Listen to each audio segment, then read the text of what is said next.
Good morning. I'm Lucas Sari. I'm one of the directors at Collins Sari Statham, and this is Ravi Lockyer, our head strategist. We're Morning. here today to speak about the BG results. That's right.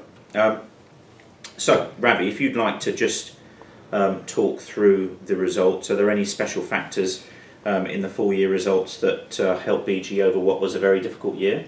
Okay, well, BG today announced earnings of 49.7 cents. Revenues were 16.4 billion, down 16%. And EBIT came in at around $2.4 billion, which is down 62% on 2014. The good thing about these results, they included a one-off gain from the sale of BG's Queensland pipeline, a gain worth around 1.6 billion, which helped flatter the results for the full year for 2015. So these results overall, I don't think were too bad. Yeah. In terms of the numbers themselves, they were a slight beat on the Bloomberg consensus of $347 million. So that's positive. Nonetheless, though, the earnings have declined quite considerably from 2014 levels due to the lower oil price and the lower gas price. Okay, I mean, overall revenue was 16% lower in 2016, but I think this actually compared quite favourably to some of the peer group. Example being BP was down significantly more. That's right. BG was down only 16%, which isn't too bad given the fact that they have a better mix of assets. They have more exposure to LNG, where the production which growth, is liquefied natural gas. LNG, liquefied natural gas, was up. Their volumes are up 110%, and they had better production growth in oil, which is around 20%. Against BP, which had almost flat production, so they had a bigger impact. So the price had a bigger impact. So some of the price weakness was offset by volume growth for BG, which is a good thing. Okay, so in terms of Q4, how did that compare relative to the rest of 2015? Q4, the company sank into a loss of $29 million due to an impairment charge of around $452 million as the company wrote down assets ahead of this merger. So Q4 was done on an average price of $45.79. As we know, since then the price has deteriorated further. But that average price for Q4 was a 40% deterioration on the previous Q4 14. So there was a significant drop in Q4 numbers as the company transitioned to this low oil price environment.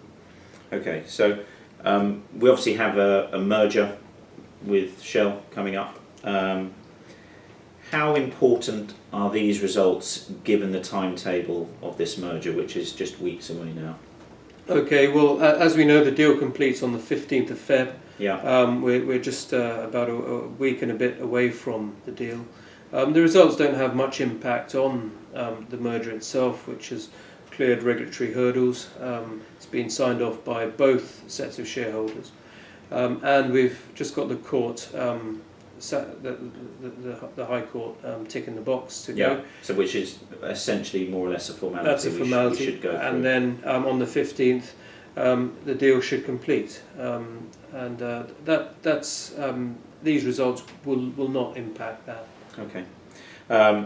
In terms of the actual offer, I understand it's quite generous to BG shareholders. It is generous in my view. That the net equity of BG is around 29 billion. Yeah. Shell are paying a considerable premium to that.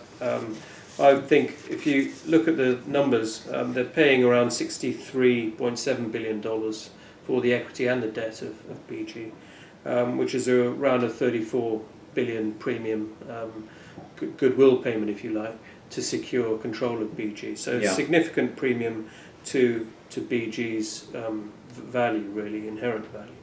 And I would suggest if this deal were not there, BG obviously would be considerably lower than it is now. Okay.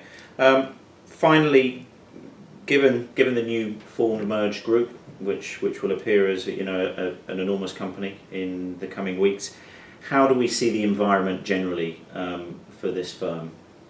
Well, we're hoping, and I'm hoping that Q1 will see the bottom of oil prices and the trough, if you like. Q4 obviously was very bad, but since then the numbers have deteriorated further. I'm hoping we see a better oil environment later in the year. As you say, that the company will be Britain's largest company. It will have a very active following. I think over the course of the year we should have a strong and improving backdrop on the oil side. And I think also we'll have the very high yield that Shell is promising, which will be a considerable support to the shares. The CEO has promised to pay $1.88 per share in this financial year, which amounts to a considerable yield, really, in terms of the enlarged group. So a significant yield support for this company. And if we've seen a bottom or are near to a bottom in oil prices, the stock should improve later in the year if oil prices improve. Okay. Thank you very much, Ravi. Thank you, Luca. Thanks for your help. Thanks. Tune again next time when we'll be doing more research reports for our subscribers. Thank you very much. Thank you.